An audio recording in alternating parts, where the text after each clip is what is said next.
Welcome back to my channel. Friends, ಎಲ್ಲರೂ ಹೇಗಿದ್ದೀರಾ? ಎಲ್ಲರೂ ಚೆನ್ನಾಗಿದ್ದೀರಾ ಅಂತ ಭಾವಿಸ್ತೀನಿ. ನಾನು ಕೂಡ ತುಂಬಾನೇ ಚೆನ್ನಾಗಿದ್ದೀನಿ. ಫ್ರೆಂಡ್ಸ್, ಈ ವ್ಲಾಗ್ ಬಂದು ಸಂಡೇ ವ್ಲಾಗ್ ಆಗಿರುತ್ತೆ. ನಾನು ವ್ಲಾಗ್ನ ಸ್ವಲ್ಪ ಲೇಟ್ ಆಗಿ ಅಪ್ಲೋಡ್ ಮಾಡ್ತಾ ಇದ್ದೀನಿ. ನಿಮಗೆ ಗೊತ್ತಿರೋ ಪ್ರಕಾರ ನಾನು ಕೆಲ್ಸಕ್ಕೆ ಹೋಗ್ತಾ ಇರೋದ್ರಿಂದ ವಿಡಿಯೋ ಎಡಿಟ್ ಮಾಡೋದಕ್ಕೆ ಸ್ವಲ್ಪ ಲೇಟ್ ಆಗ್ತಿದೆ. ಹಾಗಾಗಿ ನಾನು ವಿಡಿಯೋನ ಸ್ವಲ್ಪ ಲೇಟ್ ಆಗಿ ಪೋಸ್ಟ್ ಮಾಡ್ತಾ ಇದ್ದೀನಿ.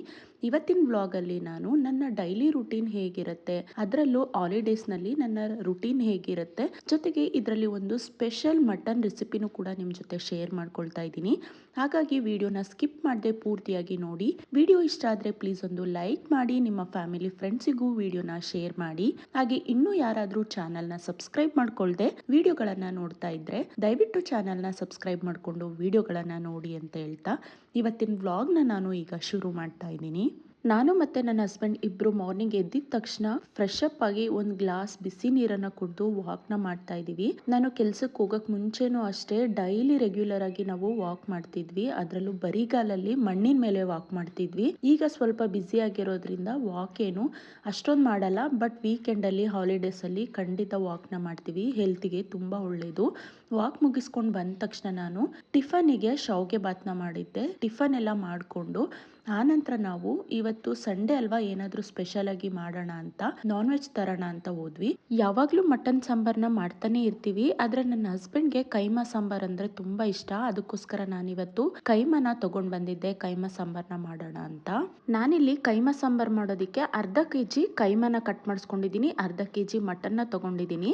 ಕೈಮಾ ಸಾಂಬಾರ್ಗೆ ಮಟನ್ ಹಾಕೋದ್ರಿಂದ ಕೈಮಾ ಸಾಂಬಾರ್ ಟೇಸ್ಟ್ ತುಂಬಾನೇ ಚೆನ್ನಾಗಿರುತ್ತೆ. ಆನಂತರ ನಾನಿಲ್ಲಿ ಒಂದು 4 ಟೇಬಲ್ ಸ್ಪೂನ್ ಆಗೋಷ್ಟು ತೆಂಗಿನಕಾಯಿ ತುರಿ, ಅರ್ಧ ಈರುಳ್ಳಿ, ಹಾಗೆ ಒಂದು ಗೆಡ್ಡೆ ಬೆಳ್ಳುಳ್ಳಿ, ಒಂದು ಪೀಸ್ ಶುಂಠಿನ ಸಣ್ಣದಾಗಿ ಕಟ್ ಮಾಡಿ ಇಟ್ಕೊಂಡಿದ್ದೀನಿ, ಒಂದು ಪೀಸ್ ಚಕ್ಕೆ, 3 ಲವಂಗ, 1/4 ಟೇಬಲ್ ಸ್ಪೂನ್ ಆಗುವಷ್ಟು ಗಸಗಸೆ, ಹಾಗೆ ಅರ್ಧ ಟೇಬಲ್ ಸ್ಪೂನ್ ಆಗುವಷ್ಟು ಕರಿಮೆಣಸು, 1/4 ಟೇಬಲ್ ಸ್ಪೂನ್ ಆಗುವಷ್ಟು ಅರಿಶಿನದ ಪುಡಿ, ಅರ್ಧ ಟೇಬಲ್ ಸ್ಪೂನ್ ಆಗುವಷ್ಟು ಗರಂ ಮಸಾಲ, 2 ಟೇಬಲ್ ಸ್ಪೂನ್ ಆಗುವಷ್ಟು ಧನಿಯಾ ಪೌಡರ್, 2 ಟೇಬಲ್ ಸ್ಪೂನ್ ಆಗುವಷ್ಟು ಸಾಂಬಾರ್ ಪೌಡರ್ನ ತಗೊಂಡಿದ್ದೀನಿ.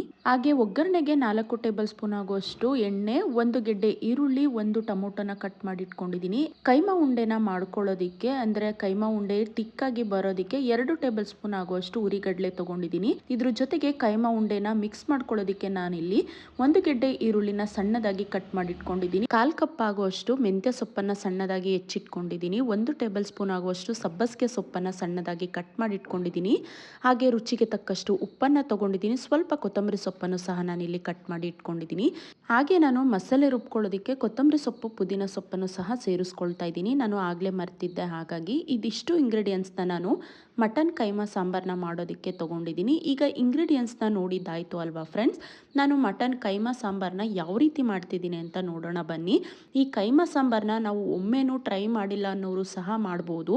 ಅಂದರೆ ಈ ಕೈಮಾ ಸಾಂಬಾರ್ನ ನಾನು ಬಿಗಿನರ್ಸ್ಗೋಸ್ಕರನೇ ಮಾಡ್ತಿರೋದು. ಖಂಡಿತ ನೀವು ಕೂಡ ಒಂದು ಸಾರಿ ಟ್ರೈ ಮಾಡಿ ನೋಡಿ.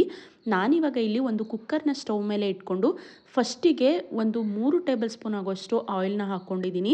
ಹಾಗೆ ಒಂದು ಅರ್ಧ ಈರುಳ್ಳಿನ ಸಣ್ಣದಾಗಿ ಕಟ್ ಮಾಡಿ ಸೇರಿಸ್ಕೊಂಡು ಈರುಳ್ಳಿನ ಚೆನ್ನಾಗಿ ಫ್ರೈ ಮಾಡ್ಕೊಳ್ತಾ ಇದ್ದೀನಿ. ಈರುಳ್ಳಿ ಕಂದು ಬಣ್ಣಕ್ಕೆ ಬರಬೇಕು, ಅಲ್ಲಿವರೆಗೂ ಇದನ್ನ ಸ್ಟವ್ ಫ್ಲೇಮ್ನ ಲೋನಲ್ಲೇ ಇಟ್ಕೊಂಡು ಫ್ರೈ ಮಾಡಿಕೊಂಡು ಆನಂತರ ನಾನು ಇದಕ್ಕೆ 1 ಟೇಬಲ್ ಸ್ಪೂನ್ ಆಗುವಷ್ಟು ಶುಂಠಿ ಬೆಳ್ಳುಳ್ಳಿ ಪೇಸ್ಟನ್ನು ಸೇರಿಸ್ಕೊಂಡು ಫ್ರೈ ಮಾಡ್ಕೊಳ್ತಾ ಇದ್ದೀನಿ. ಶುಂಠಿ ಬೆಳ್ಳುಳ್ಳಿ ಪೇಸ್ಟಲ್ಲಿರೋ ಹಸಿ ಸ್ಮೆಲ್ ಎಲ್ಲ ಹೋದ ತಕ್ಷಣ ನಾನೀಗ ಇದಕ್ಕೆ ಮಟನ್ ತಗೊಂಡಿದ್ದೆ ಅಲ್ವಾ ಕೈಮಾ ಸಾಂಬಾರ್ಗೆ, ಆ ಮಟನ್ ಅನ್ನ ಹಾಕೊಂಡು ಇದನ್ನ ಚೆನ್ನಾಗಿ ಫ್ರೈ ಮಾಡ್ಕೊಳ್ತೀನಿ ಎಣ್ಣೆನಲ್ಲಿ. ಮಟನ್ ಹಸಿ ವಾಸನೆ ಹೋಗೋವರೆಗೂ ಇದನ್ನ ಫ್ರೈ ಮಾಡಿಕೊಂಡು ಆ ನಂತರ ಮಟನ್ಗೆ ಬೇಕಾಗಿರುವಷ್ಟು ಉಪ್ಪನ್ನ ಸೇರಿಸ್ಕೊಂಡು ಜೊತೆಗೆ ಒಂದು 1/4 ಟೇಬಲ್ ಸ್ಪೂನ್ ಆಗುವಷ್ಟು ಅರಿಶಿನದ ಪುಡಿನ ಸೇರಿಸ್ಕೊಂಡು ಮತ್ತೆ ಒಂದು 5 ನಿಮಿಷ ಇದನ್ನ ಫ್ರೈ ಮಾಡ್ಕೊಳ್ಬೇಕು. ಅಂದ್ರೆ ಮಟನ್ ಅಲ್ಲಿರುವಂತ ಹಸಿ ಸ್ಮೆಲ್ ಎಲ್ಲ ಚೆನ್ನಾಗಿ ಹೋಗ್ಬೇಕು, ಅಲ್ಲಿವರೆಗೂ ಇದನ್ನ ಫ್ರೈ ಮಾಡಿಕೊಂಡು ಆನಂತರ ನಾನು ಇದಕ್ಕೆ ಒಂದು ಅರ್ಧ ಗ್ಲಾಸ್ ನೀರನ್ನ ಸೇರಿಸ್ಕೊಳ್ತಾ ಇದ್ದೀನಿ. ಯಾಕಂದ್ರೆ ಮಟನ್ ಬೇಯೋದಿಕ್ಕೆ ನೀರ್ ಬೇಕು ಅಲ್ವಾ, ಅದಕ್ಕೋಸ್ಕರ ಒಂದು ಅರ್ಧ ಗ್ಲಾಸ್ ನೀರನ್ನ ಸೇರಿಸ್ಕೊಂಡು ಒಮ್ಮೆ ಇದನ್ನ ನೀಟಾಗಿ ಮಿಕ್ಸ್ ಮಾಡಿಕೊಂಡು ಆನಂತರ ಹೆಚ್ಚಿಟ್ಕೊಂಡಿರುವಂತ ಒಂದು ಟೊಮೊಟೊನ ಸೇರಿಸ್ಕೊಳ್ತಾ ಇದ್ದೀನಿ. ನಾವು ಮಟನ್ ಸಾಂಬಾರ್ನ ಮಾಡಬೇಕಾದ್ರೆ ಅಥವಾ ಚಿಕನ್ ಸಾಂಬಾರ್ನ ಮಾಡಬೇಕಾದ್ರೆ ಫಸ್ಟಿಗೆ ಎಣ್ಣೆನಲ್ಲಿ ಮಟನ್ ಅಥವಾ ಚಿಕನ್ ಅನ್ನ ಚೆನ್ನಾಗಿ ಫ್ರೈ ಮಾಡಿಕೊಂಡು ಆನಂತರ ನಾವು ಕುಕ್ಕರ್ ಲಿಡ್ ಅನ್ನ ಕ್ಲೋಸ್ ಮಾಡಬೇಕು. ನಾವು ಚೆನ್ನಾಗಿ ಫ್ರೈ ಮಾಡ್ಕೊಳ್ದೆ ಕುಕ್ಕರ್ ಲಿಡ್ ಅನ್ನ ಕ್ಲೋಸ್ ಮಾಡಿದ್ರೆ ಮಟನ್ ಸಾಂಬಾರ್ ಆಗ್ಲಿ ಚಿಕನ್ ಸಾಂಬಾರ್ ಆಗ್ಲಿ ಒಂಥರ ಸ್ಮೆಲ್ ಇರುತ್ತೆ, ಆ ಸ್ಮೆಲ್ ಇಷ್ಟ ಆಗೋದಿಲ್ಲ. ಹಾಗಾಗಿ ಎಣ್ಣೆನಲ್ಲಿ ಮಟನ್ ಅಥವಾ ಚಿಕನ್ ಅನ್ನ ಚೆನ್ನಾಗಿ ಫ್ರೈ ಮಾಡಿಕೊಂಡು ಆ ನಂತರ ಕುಕ್ಕರ್ ಲಿಡ್ ಅನ್ನ ಕ್ಲೋಸ್ ಮಾಡಿ ಅದನ್ನ ಬೇಯಿಸ್ಕೊಳ್ಬೇಕು. ಕುಕ್ಕರ್ 2 ವಿಷಲ್ ಬರೋದ್ರೊಳಗಡೆ ನಾನಿಲ್ಲಿ ಮಟನ್ ಕೈಮಾ ಸಾಂಬಾರ್ಗೆ ಬೇಕಾಗಿರೋಂಥ ಮಸಾಲೆನ ಫ್ರೈ ಮಾಡ್ಕೊಳ್ತಾ ಇದ್ದೀನಿ. ನಾನಿಲ್ಲಿ ಕೈಮಾ ಸಾಂಬಾರ್ಗೆ ಮಸಾಲೆನ ಗ್ರೈಂಡ್ ಮಾಡ್ಕೊಳ್ಳೋದಕ್ಕೂ ಮೊದಲೇ ಇಲ್ಲಿ ಮಸಾಲೆನ ಫ್ರೈ ಮಾಡ್ಕೊಳ್ತಾ ಇದ್ದೀನಿ. ಈ ರೀತಿ ಮಸಾಲ ಐಟಮ್ಸ್ನೆಲ್ಲ ಫ್ರೈ ಮಾಡಿಕೊಂಡು ಗ್ರೈಂಡ್ ಮಾಡೋದ್ರಿಂದ ಮಸಾಲ ಟೇಸ್ಟು ತುಂಬಾ ಚೆನ್ನಾಗಿರುತ್ತೆ. ನಾನಿಲ್ಲಿ ಒಂದು ಬಾಣಲಿಗೆ 2 ಟೇಬಲ್ ಸ್ಪೂನ್ ಎಣ್ಣೆನ ಹಾಕ್ಕೊಂಡು ಶುಂಠಿ, ಬೆಳ್ಳುಳ್ಳಿ, ಚಕ್ಕೆ, ಲವಂಗ, ಕರಿಮೆಣಸು ಹಾಗೆ ತೆಂಗಿನಕಾಯಿ ತುರಿ, ಈರುಳ್ಳಿ, ಕೊತ್ತಂಬರಿ ಸೊಪ್ಪು, ಪುದೀನ ಸೊಪ್ಪು ಇಷ್ಟನ್ನು ಹಾಕ್ಕೊಂಡು ಫ್ರೈ ಮಾಡ್ಕೊಳ್ತಾ ಇದ್ದೀನಿ. ಇದಿಷ್ಟು ಚೆನ್ನಾಗಿ ಬಾಡಿದ ನಂತರ ನಾನು ಇದಕ್ಕೆ ಗಸಗಸೆ, ಗರಂ ಮಸಾಲ, ಅರಿಶಿನದ ಪುಡಿ ಹಾಗೆ ಸಾಂಬಾರು ಪುಡಿ, ಧನಿಯಾ ಪೌಡರ್ನ ಸೇರಿಸ್ಕೊಂಡು ಸ್ಟವ್ ಫ್ಲೇಮ್ನ ಲೋನಲ್ಲಿ ಇಟ್ಕೊಂಡು ಇದನ್ನಿಷ್ಟನ್ನು ಫ್ರೈ ಮಾಡ್ಕೊಳ್ತಾ ಇದ್ದೀನಿ. ನಾವು ಈ ಖಾರದ ಪುಡಿ ಐಟಮ್ಸ್ ಎಲ್ಲ ಹಾಕಿದ ನಂತರ ಸ್ಟವ್ ಫ್ಲೇಮ್ನ ಕಡಿಮೆ ಮಾಡ್ಕೊಳ್ಬೇಕು ಅಥವಾ ಸ್ಟವ್ನ ಆಫ್ ಮಾಡ್ಕೊಂಡು ಬಿಡಬೇಕು. ಇಲ್ಲಾಂದರೆ ಅದು ತಳ ಹಿಡಿದ್ಬಿಡುತ್ತೆ, ಕಪ್ಪಗಾಗ್ಬಿಡುತ್ತೆ. ಅದಕ್ಕೋಸ್ಕರ ನಾನೀಗ ಸ್ಟವ್ ಫ್ಲೇಮ್ನ ಕಡಿಮೆ ಇಟ್ಕೊಂಡು ಫ್ರೈ ಮಾಡಿಕೊಂಡು ಆ ನಂತರ ಈಗ ಸ್ಟವ್ನ ಆಫ್ ಮಾಡ್ಕೊಂಡಿದ್ದೀನಿ. ಸ್ಟವ್ ಆಫ್ ಮಾಡಿದ ನಂತರ ಸ್ವಲ್ಪ ಹೊತ್ತು ಇದನ್ನು ಈ ರೀತಿ ಮಿಕ್ಸ್ ಮಾಡಿಕೊಂಡು ತಣ್ಣಗಾಗೋದಕ್ಕೆ ಇಡ್ತಾ ಇದ್ದೀನಿ. ಆ ನಂತರ ನಾನಿಲ್ಲಿ 2 ಟೇಬಲ್ ಸ್ಪೂನ್ ಆಗೋಷ್ಟು ಉರಿಗೊಡ್ಲೆನ ಸಣ್ಣದಾಗಿ ಪುಡಿ ಮಾಡಿ ಇಟ್ಕೊಳ್ತಾ ಇದ್ದೀನಿ. ಈಗ ಈ ಮಸಾಲ ಐಟಮ್ಸ್ ನಾನು ಏನು ಫ್ರೈ ಮಾಡ್ಕೊಂಡಿದ್ದೆ ಅದು ಕೂಡ ತಣ್ಣಗಾಗಿದೆ. ಅದನ್ನು ಕೂಡ ನಾನು ಒಂದು ಮಿಕ್ಸಿ ಜಾರ್ಗೆ ಸೇರಿಸ್ಕೊಂಡು ಸ್ವಲ್ಪ ನೀರನ್ನು ಸೇರಿಸ್ಕೊಂಡು ಗ್ರೈಂಡ್ ಮಾಡ್ಕೊಳ್ತಾ ಇದ್ದೀನಿ.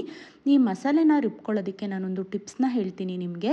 ನೀರನ್ನು ಜಾಸ್ತಿ ಹಾಕೋಕೆ ಹೋಗ್ಬಾರ್ದು. ಇದಕ್ಕೆ ಲೈಟಾಗಿ ನೀರನ್ನು ಹಾಕ್ಕೊಂಡು ತಿಕ್ಕಾಗಿ ಮಸಾಲೆನ ರುಬ್ಕೊಳ್ಬೇಕು. ಯಾಕಂದರೆ ನಾವು ಕೈಮಾ ಉಂಡೆನ ಕಟ್ಟೋದಕ್ಕೂ ಸಹ ಈ ಮಸಾಲೆನ ಯೂಸ್ ಮಾಡ್ತೀವಿ. ಅದಕ್ಕೋಸ್ಕರ ಇದನ್ನು ತೆಳುವಾಗಿ ಕಲಿಸ್ಕೊಂಡ್ರೆ ಕೈಮಾ ಉಂಡೆ ತುಂಬಾ ತೆಳುವಾಗಿ ಬರುತ್ತೆ, ಉಂಡೆ ನೀಟಾಗಿ ಬರೋದಿಲ್ಲ. ಹಾಗಾಗಿ ಮಸಾಲೆನ ನಾವು ಸ್ವಲ್ಪ ದಪ್ಪ ಅಂದರೆ ತಿಕ್ಕಾಗಿ ರುಬ್ಕೊಬೇಕು. ಈಗ ನಾನು ಏನು ಕಟ್ ಮಾಡಿಸ್ಕೊಂಡು ಬಂದಿದ್ದೆ ಅದನ್ನು ಕೂಡ ಮಿಕ್ಸಿ ಜಾರ್ಗೆ ಹಾಕ್ಕೊಂಡು ಅದ್ರ ಜೊತೆಗೆ 1 ಟೇಬಲ್ ಸ್ಪೂನ್ ಆಗುವಷ್ಟು ನಾನು ರುಬ್ಬಿಟ್ಕೊಂಡಿರೋಂಥ ಮಸಾಲೆ ಜೊತೆಗೆ ರುಚಿಗೆ ತಕ್ಕಷ್ಟು ಉಪ್ಪನ್ನು ಸೇರಿಸಿ ಗ್ರೈಂಡ್ ಮಾಡ್ಕೊಳ್ತಿದ್ದೀನಿ.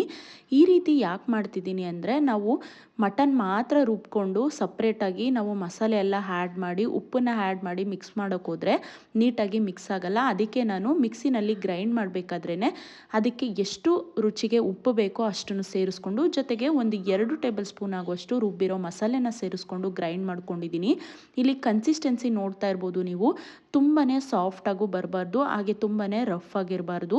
ಮೀಡಿಯಮ್ ಆಗಿ ಈ ಕೈಮಾ ಉಂಡೆನ ನಾವು ಗ್ರೈಂಡ್ ಮಾಡ್ಕೊಳ್ಬೇಕಾಗತ್ತೆ. ಮತ್ತೆ ನಾನು ರಿಪೀಟ್ ಅದೇ ರೀತಿ ಉಳಿದಿರೋಂಥ ಕೈಮಾನು ಸಹ ಗ್ರೈಂಡ್ ಮಾಡ್ಕೊಳ್ತಾ ಇದ್ದೀನಿ. ಕೈಮಾ ಉಂಡೆಗೆ ಬೇಕಾಗಿರುವಂಥ ಮಟನನ್ನು ಗ್ರೈಂಡ್ ಮಾಡ್ಕೊಂಡಿದ್ದ ನಂತರ ನಾನು ಒಂದು ಬೌಲ್ಗೆ ಸೇರಿಸ್ಕೊಂಡು ಆ ನಂತರ ನಾನು ಇದಕ್ಕೆ ಹೆಚ್ಚಿಟ್ಕೊಂಡಿರೋಂಥ ಸಬ್ಬಸಿಗೆ ಸೊಪ್ಪು, ಮೆಂತ್ಯ ಸೊಪ್ಪು ಹಾಗೆ ಕೊತ್ತಂಬರಿ ಸೊಪ್ಪು ಜೊತೆಗೆ ಈರುಳ್ಳಿನ ಸೇರಿಸ್ಕೊಳ್ತಾ ಇದ್ದೀನಿ. ಇದಿಷ್ಟನ್ನು ಸೇರಿಸ್ಕೊಂಡು ಒಮ್ಮೆ ನೀಟಾಗಿ ಇದನ್ನು ಮಿಕ್ಸ್ ಮಾಡ್ಕೊಳ್ತಾ ಇದ್ದೀನಿ. ಈರುಳ್ಳಿನ ಹಾಕಿದ ನಂತರ ನಾನು 1 ಟೇಬಲ್ ಸ್ಪೂನ್ ಆಗುವಷ್ಟು ರುಬ್ಬಿರೋಂಥ ಮಸಾಲೆನೂ ಸಹ ಸೇರಿಸ್ಕೊಂಡು ಒಂದು ಎಗ್ ವೈಟನ್ನು ಸೇರಿಸ್ಕೊಳ್ತಾ ಇದ್ದೀನಿ. ಎಗ್ ಹಳದಿ ಭಾಗನ ಹಾಕೊಳ್ಳೋಕೆ ಹೋಗಬಾರ್ದು. ಎಗ್ ವೈಟ್ ಏನಿದೆ ಅದನ್ನು ಮಾತ್ರ ಹಾಕ್ಕೊಳ್ಬೇಕು. ಎಗ್ ವೈಟ್ ಹಾಕೋದ್ರಿಂದ ಉಂಡೆ ಒಡೆಯೋದಿಲ್ಲ, ಗಟ್ಟಿ ಬರುತ್ತೆ. ನೀವೇನಾದರೂ ಫಸ್ಟ್ ಟೈಮ್ ಕೈಮಾ ಉಂಡೆ ಸಾಂಬಾರನ್ನ ಮಾಡ್ತಾ ಇದ್ರೆ ಖಂಡಿತ ನೀವು ಎಗ್ ವೈಟನ್ನು ಸೇರಿಸ್ಕೊಳ್ಬೇಕು. ಯಾಕಂದರೆ ಆಗ ಉಂಡೆಗಳು ಒಡೆಯೋದಿಲ್ಲ, ಸಾಂಬಾರಲ್ಲಿ ಗಟ್ಟಿ ಬರುತ್ತೆ. ಅದಕ್ಕೋಸ್ಕರ ಇದಿಷ್ಟನ್ನು ಒಮ್ಮೆ ಈ ರೀತಿ ನೀಟಾಗಿ ಮಿಕ್ಸ್ ಮಾಡ್ಕೊಂಡಿದ್ದ ನಂತರ ನಾನು ಆಗಲೇ 2 ಟೇಬಲ್ ಸ್ಪೂನ್ ಕಡಲೆ ಹಿಟ್ಟನ್ನು ಮಾಡಿಕೊಂಡು ಇಟ್ಕೊಂಡಿದ್ದೆಲ್ಲ, ಅಂದರೆ ಹುರಿಗಡ್ಲೆನ ರುಬ್ಬಿ ಹಿಟ್ಟನ್ನು ಮಾಡ್ಕೊಂಡಿದ್ದೆ, ಅದನ್ನು ಸೇರಿಸ್ಕೊಂಡು ನಾನು ಇದನ್ನು ಮಿಕ್ಸ್ ಮಾಡ್ಕೊಳ್ತಾ ಇದ್ದೀನಿ. ನಿಮಗೆ ತಿಕ್ನೆಸ್ ನೋಡ್ಕೊಬೇಕು, ಉಂಡೆ ಮಾಡೋಕ್ಕಾಗಬೇಕು, ಆ ರೀತಿ ಆಗೋವರೆಗೂ ಹಿಟ್ಟನ್ನು ಸೇರಿಸ್ಕೊಂಡು ಮಿಕ್ಸ್ ಮಾಡ್ಕೊಳ್ಬೇಕು. ಹಾಗಂತ ತುಂಬ ಹಿಟ್ಟನ್ನು ಸೇರ್ಸೋಕೆ ಹೋಗಬಾರ್ದು. ಒಂದು 2-3 ಟೇಬಲ್ ಸ್ಪೂನ್ ಹಿಟ್ಟನ್ನು ಸೇರಿಸ್ಕೊಂಡು ಈ ರೀತಿ ಮಿಕ್ಸ್ ಮಾಡ್ಕೊಳ್ಬೇಕು. ಕೆಲವರು ಇದಕ್ಕೆ ಅಕ್ಕಿ ಹಿಟ್ಟನ್ನು ಸಹ ಸೇರಿಸ್ಕೊಳ್ತಾರೆ, ಚೆನ್ನಾಗಿರುತ್ತೆ. ಬಟ್ ಕಡಲೆ ಹಿಟ್ಟನ್ನು ಸೇರಿಸೋದ್ರಿಂದ ಟೇಸ್ಟು ತುಂಬಾ ಚೆನ್ನಾಗಿರುತ್ತೆ. ಇದಿಷ್ಟನ್ನು ನಾನು ನೀಟಾಗಿ ಮಿಕ್ಸ್ ಮಾಡ್ಕೊಂಡಿದ್ದ ನಂತರ ನೋಡ್ತಾ ಇರ್ಬೋದು ಉಂಡೆನ ಮಾಡ್ಕೊಳ್ತಾ ಇದ್ದೀನಿ. ಉಂಡೆ ಕೈಗೆ ಅಂಟುತ್ತಿಲ್ಲ, ಎಷ್ಟು ನೀಟಾಗಿ ಆಗಿದೆ ಅಂತ. ಈ ಕನ್ಸಿಸ್ಟೆನ್ಸಿಗೆ ಬರಬೇಕು ಉಂಡೆ. ಹಾಗೆ ನಾವು ಇದನ್ನು ಮಿಕ್ಸ್ ಮಾಡ್ಕೊಳ್ಬೇಕು. ನಾನು ಹೇಳಿದ ಪ್ರಮಾಣದಲ್ಲಿ ನೀವು ಎಲ್ಲ ಇಂಗ್ರೀಡಿಯೆಂಟ್ಸ್ನು ತಗೊಳ್ಳೋದಾದರೆ ಉಂಡೆ ತುಂಬಾ ನೀಟಾಗಿ ಬರುತ್ತೆ. ನಾನು ಫಸ್ಟ್ ಟೈಮ್ ಕೈಮಾ ಉಂಡೆ ಸಾಂಬಾರನ್ನ ಮಾಡ್ತಿದ್ದೀನಿ ಅಂತ ನಿಮಗೆ ಅನಿಸೋದೇ ಇಲ್ಲ, ಅಷ್ಟು ಚೆನ್ನಾಗಿರುತ್ತೆ. ನಾನೀಗ ಎಲ್ಲ ಕೈಮಾ ಉಂಡೆಗಳನ್ನ ಮಾಡಿಕೊಂಡು ಒಂದು ಪ್ಲೇಟ್ಗೆ ಹಾಕ್ಕೊಳ್ತಾ ಇದ್ದೀನಿ. ಮನೆಯಲ್ಲಿ ವಯಸ್ಸಾದವರಿದ್ದರೆ ಅಥವಾ ಮಕ್ಕಳಿದ್ರೆ ಅವ್ರಿಗೆ ಮಟನನ್ನು ತಿನ್ನೋಕ್ಕಾಗಲ್ಲ ಅನ್ನೋರಿದ್ದರೆ ಈ ರೀತಿ ಕೈಮಾ ಉಂಡೆ ಸಾಂಬಾರನ್ನ ಖಂಡಿತ ಮಾಡಿಕೊಡಿ. ತುಂಬಾ ಇಷ್ಟಪಟ್ಟು ತಿಂತಾರೆ. ನೀವು ಒಂದು ಸಾರಿ ಮಾಡಿಕೊಟ್ರೆ ಅವರು ಪದೇ ಪದೇ ನನಗೆ ಕೈಮಾ ಉಂಡೆ ಸಾರನ್ನ ಮಾಡಿಕೊಡು ಅಂತ ಕೇಳ್ತಾರೆ. ಅಷ್ಟು ಚೆನ್ನಾಗಿರುತ್ತೆ. ಟೇಸ್ಟ್ ಕೂಡ ತುಂಬಾ ಚೆನ್ನಾಗಿರುತ್ತೆ. ಈ ಕೈಮಾ ಉಂಡೆಗೆ ನೀವು ಈರುಳ್ಳಿ, ಸಬ್ಬಸಿಗೆ ಸೊಪ್ಪು ಎಲ್ಲ ಎಷ್ಟು ಹಾಕ್ತಿರೋ ಅಷ್ಟು ಟೇಸ್ಟು ಚೆನ್ನಾಗಿರುತ್ತೆ. ನೀವು ಜಾಸ್ತಿ ತಿನ್ನೋಕ್ಕೆ ಇಷ್ಟಪಡೋದಾದರೆ ನೀವು ಸ್ವಲ್ಪ ಈರುಳ್ಳಿ ಸೊಪ್ಪನ್ನೆಲ್ಲ ಜಾಸ್ತಿ ಹಾಕ್ಕೊಳ್ಬೋದು. ನಾನು ಇದಕ್ಕೆ ಸ್ವಲ್ಪ ಲೈಟಾಗೆ ಹಾಕ್ಕೊಂಡಿದ್ದೀನಿ, ಯಾಕಂದರೆ ಮಟನ್ ಫ್ಲೇವರ್ ಇರಲಿ ಅಂದ್ಬಿಟ್ಟು. ಈಗ ಎಲ್ಲ ಕೈಮಾ ಉಂಡೆಗಳನ್ನ ನಾನು ಮಾಡ್ಕೊಂಡಿದ್ದಾಗಿದೆ. ನಾನಿಲ್ಲಿ ಅರ್ಧ ಕೆಜಿ ಮಟನ್ ಕೈಮಾನ ತಗೊಂಡಿದ್ದೆ. ಅರ್ಧ ಕೆಜಿಗೆ 20ರಿಂದ 22 ಉಂಡೆನ ನಾವು ಮಾಡ್ಕೊಳ್ಬೋದು. ನೀವು ನೋಡ್ತಾ ಇರ್ಬೋದು, ಉಂಡೆನೂ ಕೂಡ ನಾನು ಸ್ವಲ್ಪ ದಪ್ಪದಾಗೆ ಮಾಡ್ಕೊಂಡಿದ್ದೀನಿ. ನಮ್ಮನೆಯಲ್ಲಿ ನಾನು ಮತ್ತು ನನ್ನ ಹಸ್ಬೆಂಡ್ ಅಷ್ಟೇ ಇರೋದು, ಹಾಗಾಗಿ ನಾನು ಉಂಡೆನ ಸ್ವಲ್ಪ ದಪ್ಪದಾಗೆ ಮಾಡ್ಕೊಂಡಿದ್ದೀನಿ. ನಾನು ಆಗಲೇ ಕುಕ್ಕರ್ನಲ್ಲಿ ಮಟನ್ನ ಬೇಯೋದಕ್ಕೆ ಹಾಕಿದ್ದೆ ಅಲ್ವಾ, ಮಟನ್ ಕೂಡ ಚೆನ್ನಾಗಿ ಬೆಂದಿದೆ. ನೋಡ್ತಾ ಇರ್ಬೋದು ಮೂಳೆನಲ್ಲಿ ಮಟನ್ ಎಲ್ಲ ಬಿಟ್ಕೊಂಡಿದೆ. ಈಗ ಅದನ್ನು ಸೈಡ್ಗೆ ತೆಗೆದಿಟ್ಟು ನಾನಿಲ್ಲಿ ಒಂದು ಅಗಲವಾದ ಬಾಣಲಿನಲ್ಲಿ ಎಣ್ಣೆನ ಬಿಸಿಗೆ ಇಟ್ಟಿದ್ದೀನಿ. ಎಣ್ಣೆ ಬಿಸಿ ಆದ ನಂತರ ಈರುಳ್ಳಿನ ಹಾಕ್ಕೊಂಡು ಈರುಳ್ಳಿ ಕಂದು ಬಣ್ಣಕ್ಕೆ ಬರೋವರೆಗೂ ಫ್ರೈ ಮಾಡ್ಕೊಳ್ತಾ ಇದ್ದೀನಿ. ನಾವು ಮಟನ್ ಕೈಮಾ ಸಾಂಬಾರನ್ನ ಮಾಡುವಾಗ ಯಾವಾಗಲೂ ಅಷ್ಟೇ ಸ್ವಲ್ಪ ಅಗಲವಾದ ಪಾತ್ರೆನ ಇಟ್ಕೊಳ್ಬೇಕಾಗತ್ತೆ, ಯಾಕಂದರೆ ಕೈಮಾ ಉಂಡೆ ಎಲ್ಲ ನೀಟಾಗಿ ಬೇಯಬೇಕು. ಅವು ಬೇಯೋದಕ್ಕೆ ಸ್ವಲ್ಪ ಸ್ಪೇಸ್ ಜಾಸ್ತಿನೇ ಬೇಕು. ಅದಕ್ಕೋಸ್ಕರ ನಾನೀಗ ಒಗ್ಗರಣೆಗೆ ಕೈಮಾ ಉಂಡೆಗಳನ್ನ ಹಾಕ್ಕೊಳ್ತಾ ಇದ್ದೀನಿ. ಎಣ್ಣೆಗೆ ನಾವು ಕೈಮಾ ಉಂಡೆ ಹಾಕೋದ್ರಿಂದ ಕೈಮಾ ಉಂಡೆ ಗಟ್ಟಿ ಬರುತ್ತೆ. ಅಂದರೆ ನಾವು ಕೈಮಾ ಉಂಡೆನಲ್ಲಿರುವಂಥ ನೀರೆಲ್ಲ ಡ್ರೈ ಆಗೋದಕ್ಕೆ ಬಿಡಬೇಕು. ನಾವು ಹಾಕಿದ ತಕ್ಷಣವೇ ಇದನ್ನು ಉಲ್ಟಾ ಮಾಡೋಕ್ಕೆ ಹೋಗಬಾರ್ದು. ಒಂದು 5 ನಿಮಿಷಗಳ ಕಾಲ ಸ್ಟವ್ ಫ್ಲೇಮ್ನ ಕಡಿಮೆನಲ್ಲೇ ಇಟ್ಕೊಂಡು ಕೈಮಾ ಉಂಡೆಗಳನ್ನ ನಾವು ಫ್ರೈ ಮಾಡ್ಕೊಳ್ಬೇಕಾಗತ್ತೆ. ಈಗ ನೋಡ್ತಾ ಇರ್ಬೋದು ಮಟನ್ ಕೈಮಾ ಉಂಡೆ ಕಲರ್ ಚೇಂಜ್ ಆಗ್ತಾ ಬರ್ತಿದೆ, ಜೊತೆಗೆ ನೀರೆಲ್ಲ ಡ್ರೈ ಆಗಿ ಇದರಲ್ಲಿ ಎಣ್ಣೆ ಬಿಟ್ಕೊಳ್ತಾ ಇದೆ.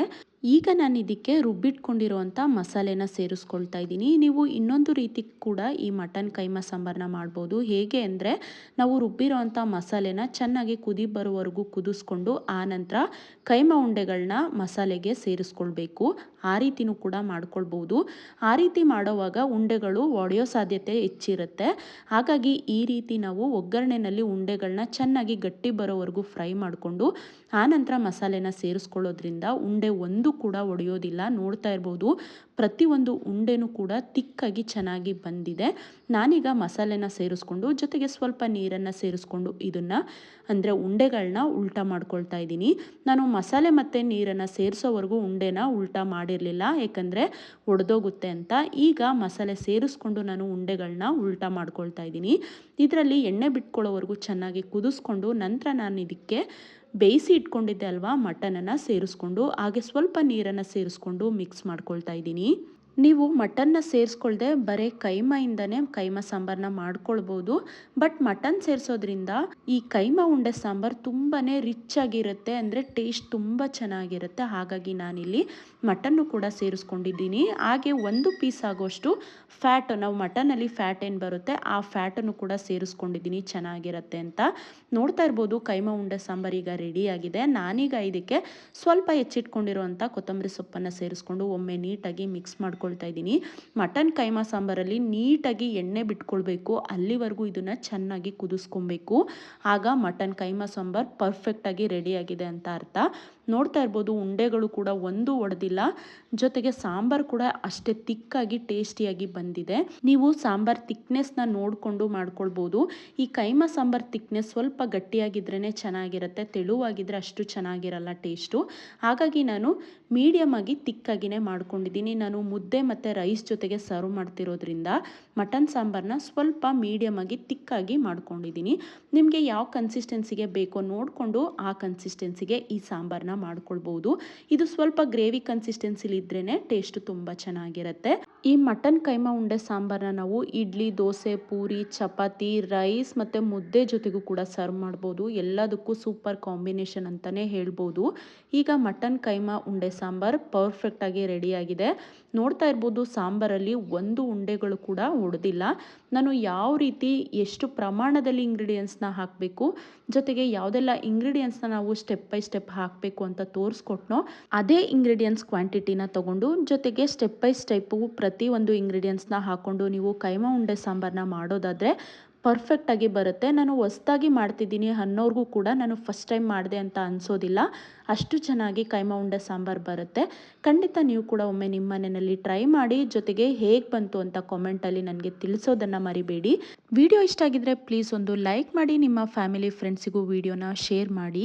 ಹಾಗೆ ಇನ್ನೂ ಯಾರಾದರೂ ಚಾನಲ್ನ ಸಬ್ಸ್ಕ್ರೈಬ್ ಮಾಡ್ಕೊಳ್ದೆ ವಿಡಿಯೋಗಳನ್ನು ನೋಡ್ತಾ ಇದ್ದರೆ ದಯವಿಟ್ಟು ಚಾನಲ್ನ ಸಬ್ಸ್ಕ್ರೈಬ್ ಮಾಡಿಕೊಂಡು ವಿಡಿಯೋಗಳನ್ನು ನೋಡಿ ಸಪೋರ್ಟ್ ಮಾಡಿ ಅಂತ ಹೇಳ್ತಾ ಇವತ್ತಿನ ವ್ಲಾಗ್ನ ನಾನೀಗ ಎಂಡ್ ಮಾಡ್ತಾ ಇದ್ದೀನಿ. Thank you all.